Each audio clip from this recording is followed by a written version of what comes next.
Olá, amigos, olá, companheiros, amigos do Prosa é Bem.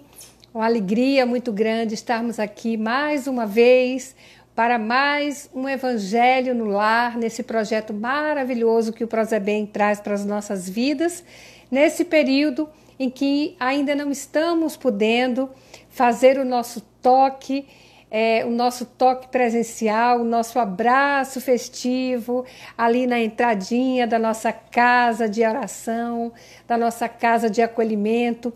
Então, vamos utilizar as nossas redes sociais para fazermos esse contato espiritual. Hoje, gente, lamentavelmente, nós só vamos conseguir fazer o nosso evangelho e tudo tem um planejamento divino, né? Nós estamos conseguindo fazer a conexão com vocês através do Instagram oficial do Prosa é Bem.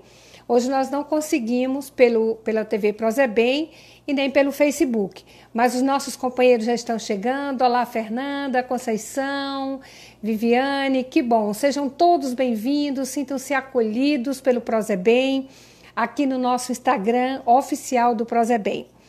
Bom, nós tínhamos programado para hoje para falarmos sobre o capítulo 7 de Boa Nova, onde Jesus vai ter um diálogo com Tomé, né? É a luta contra o mal. Então nós vamos fazer essa adequação no nosso tempo normal e regular que nós temos aqui no Evangelho e vamos iniciar, como sempre, elevando os nossos pensamentos ao Mestre Jesus, a esse Deus de amor que nos proporciona tanta paz, tanta felicidade, tanta alegria de estarmos aqui conectados nesse momento.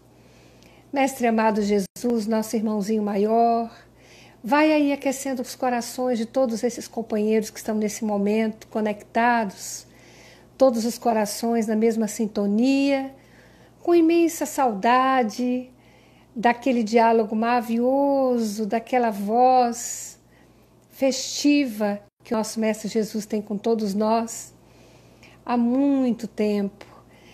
Então, Senhor, vai aquecendo os nossos corações para que essas sementes do seu Evangelho, do Evangelho de Deus, que o Cristo veio exemplificar, possa transformar as nossas vidas agora, fazendo com que o reino de Deus se instale em nosso coração agora.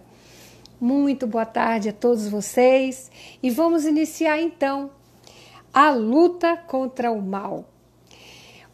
O próprio nome já está dizendo, né? Humberto de Campos começa o capítulo 7 de Boa Nova exatamente falando isso, a luta contra o mal. Gente, eu não vou conseguir acenar para todo mundo, mas estou vendo todo mundo aqui, tá? Estou vendo Feitosa, estou vendo a Cirlei, a gente só não vai conseguir aqui acenar de volta para vocês, consegui agora, tá?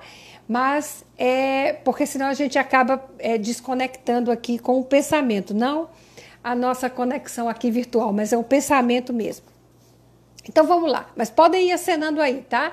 Depois a gente faz o levantamento de todo mundo. Oi, Olga, que bom, Aline, um beijo grande para todos vocês. Aline, um beijo no seu coração. Bom, gente, o nosso querido Humberto de Campos, ele começa falando sobre uma luta contra o mal.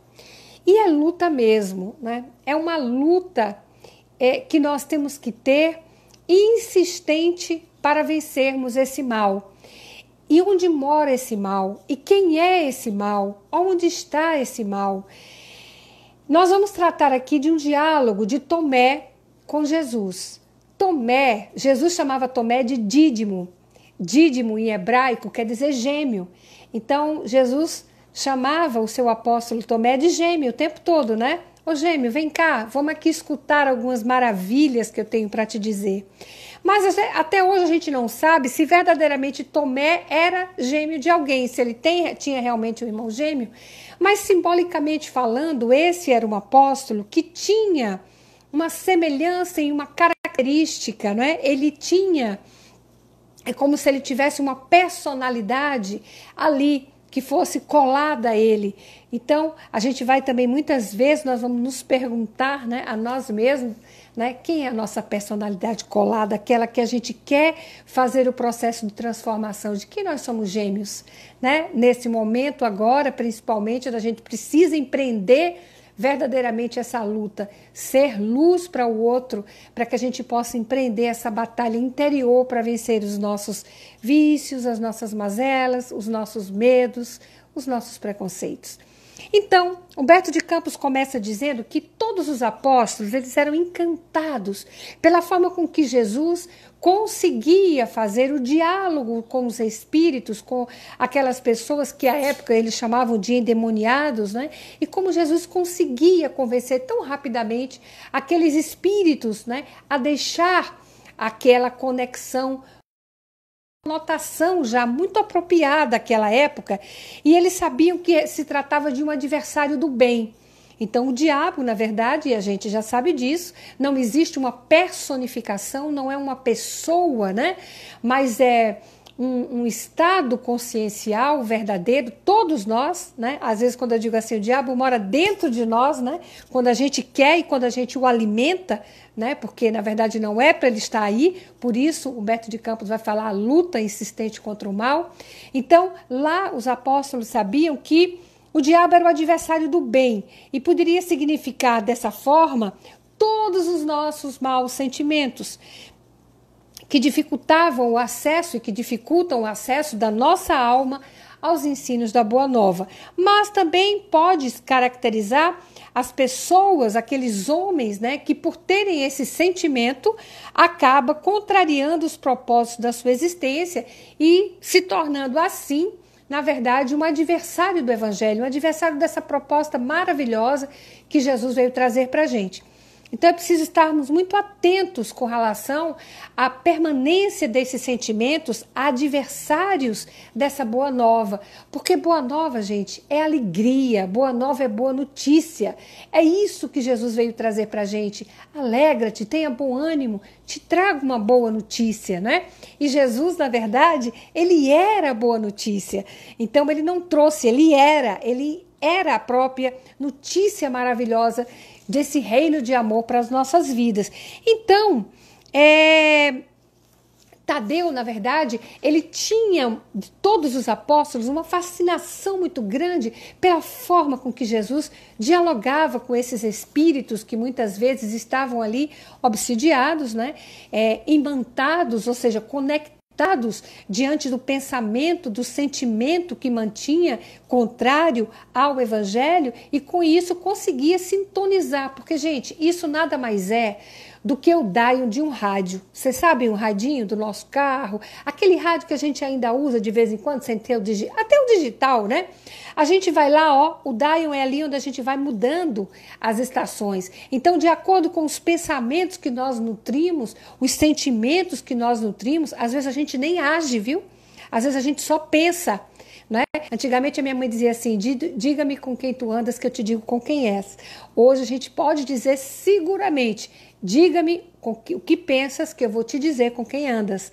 Então, quando nós pensamos, ainda que nós não passemos para a ação, ainda assim nós já nos comunicamos, nós já estamos mantendo um diálogo, não é? Com outras sintonias que também pensam daquela mesma forma e estão agindo também, e sintonizamos então nessa vibração. E é isso que Jesus fazia, não é? Jesus mudava a vibração. Jesus chegava próximo ali do encarnado, não é? E falava tantas maravilhas, e com seu magnetismo de amor é tão profundo que rapidamente a pessoa mudava a sua faixa de sintonia e, obviamente, então dispersava aqueles sentimentos maus, né? Aquela sintonia anterior formada. Então, um dia Jesus vai para Cesareia de Filipe e aí chega uma dessas dementadas próxima a Tadeu, e Tadeu vai tentar ajudar e não consegue. Ele não consegue. E aí ele vai conversar com Jesus para entender, né? E Jesus deve ter dito a ele assim, ó, Humberto de Campos está nos dizendo, gêmeo, né? Dídimo. Primeiro ele vai perguntar a Jesus assim, se era tão fácil fazer a cura integral dos endemoniados, daqueles que estavam vibrando, não é, com os espíritos que são detratores do evangelho, se é tão fácil para Jesus fazer essas curas, por que motivo então ele não faz a aproximação de todas as pessoas que estão vibrando negativamente e não expulsa todos esses sentimentos, né? Tadeu tinha a impressão que era efetivamente expulsar um gênio mau que estava possuindo a pessoa.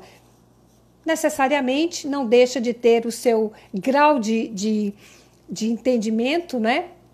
Seu grau de verdade, mas o que Jesus fazia era trazer o espírito daquele que estava encarnado para uma outra sintonia e assim tirar, né, dessa harmonia de sentimento que existia. Então Jesus vai responder a Tadeu, né?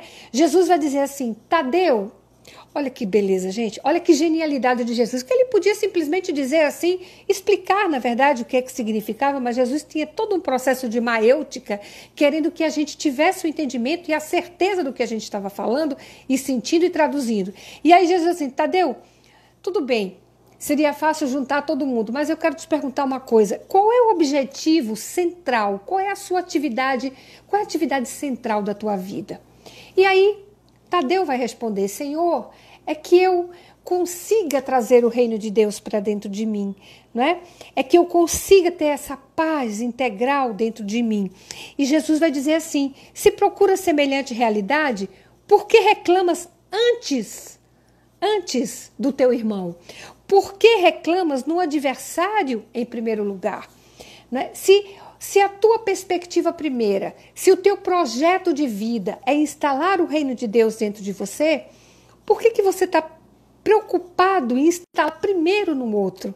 Veja, gente, isso é importante porque comumente, né, em algum momento da nossa vida, a gente imaginou que o reino de Deus fosse um espaço circunscrito ou que para chegar ao reino de Deus fosse necessário, né, que nós tivéssemos um tempo de maturação para isso. Então é como se, não, quando eu desencarnar, eu vou para uma colônia espiritual e dependendo da minha situação, lá vai ser o reino de Deus, porque eu vou estar em paz. Aqui eu não consigo instalar o reino de Deus. Ou então dizer assim, não, eu preciso ainda de muitos estágios evolutivos para que eu consiga ter o reino de Deus em mim. Nada disso. Você pode ter o reino de Deus agora. E eu vou dizer a você uma coisa: o reino de Deus está em mim agora.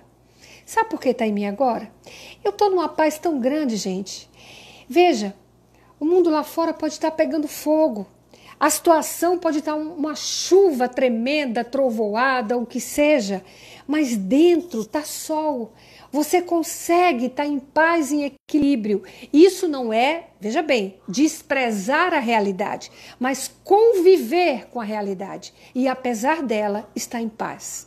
Porque a felicidade não necessariamente compreende a alegria equalizada, mas compreende um estado de paz e de tranquilidade que você consegue carregar e trazer para você. E Jesus já nos advertia: não é a paz do mundo que eu quero te dar, porque a paz do mundo, gente, é volátil, rapidinho a gente perde, né?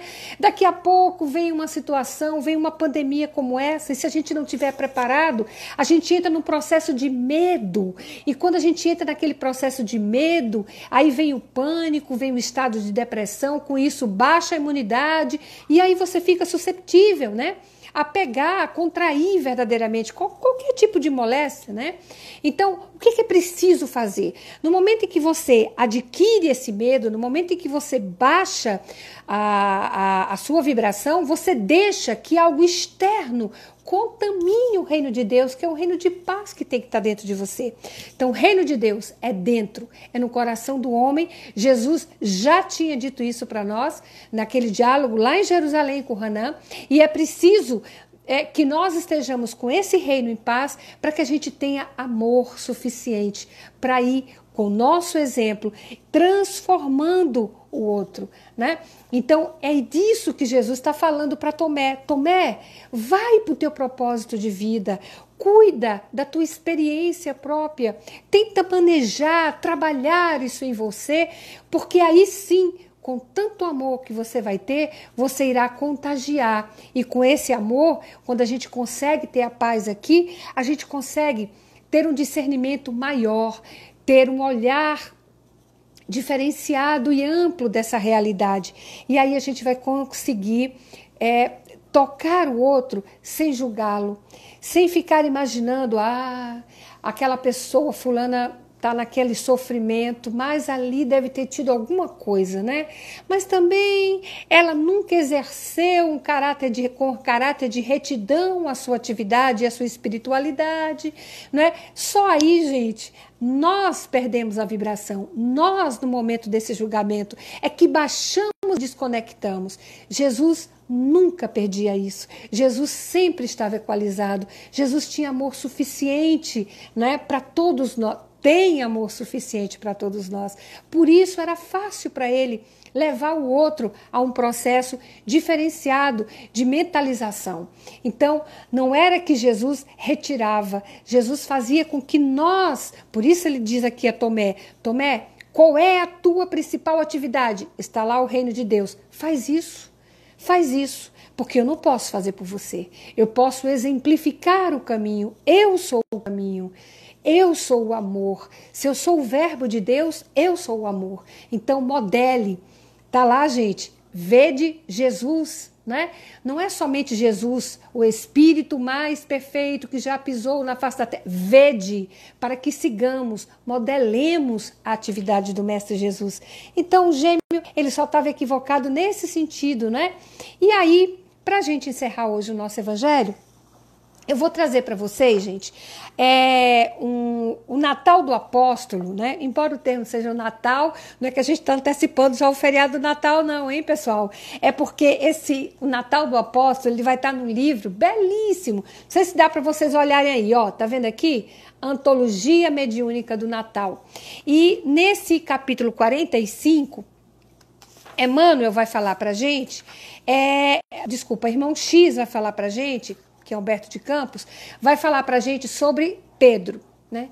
Pedro fazia parte do núcleo duro de Jesus, era um dos apóstolos mais próximos de Jesus. Jesus morava na casinha de Pedro lá em Cafarnaum, então Pedro passava 24 horas com o seu mestre, né?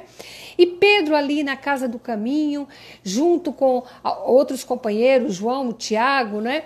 Ali naquela primeira casa de apoio, de acolhimento daquelas pessoas feridas, machucadas, não somente na matéria, mas também do ponto de vista espiritual, né? Ele trabalhou ali, gente, durante tanto tempo, ajudando e acolhendo aquelas pessoas, né? Aquelas almas feridas, sem julgar, somente acolhendo, porque como diz Emmanuel, para quem cai, basta a dor da queda. Não precisamos de julgamentos, né? Vamos compreender isso. Isso é importante, gente, para termos saúde espiritual, né? E daqui a pouco o Prozebem, na sua doutrinária, hoje vai tratar sobre isso, né? Acho que é a Verônica, nossa querida companheira Verônica, que vai falar exatamente sobre essa saúde espiritual. Não perca, 19h30 é a doutrinária do Prozebem. Então, para a gente ter essa saúde espiritual, é necessário que essa paz interior esteja conosco. Então, Pedro ali trabalhando, e um dia ele está fazendo uma pregação doméstica quando chegam os soldados romanos e vão levar Pedro à prisão. Pedro se recusa ao processo de crucificação. Pedro diz que não será crucificado como seu mestre, né? Tanto que ele foi crucificado de cabeça para baixo.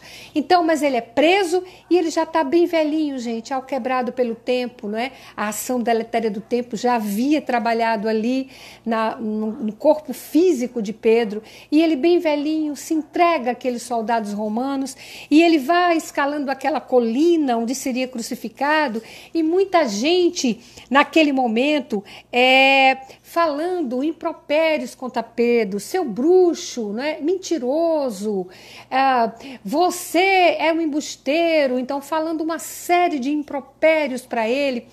E Pedro vai ali caminhando, já tão velhinho, sendo arrastado por aquelas ruas e ouvindo.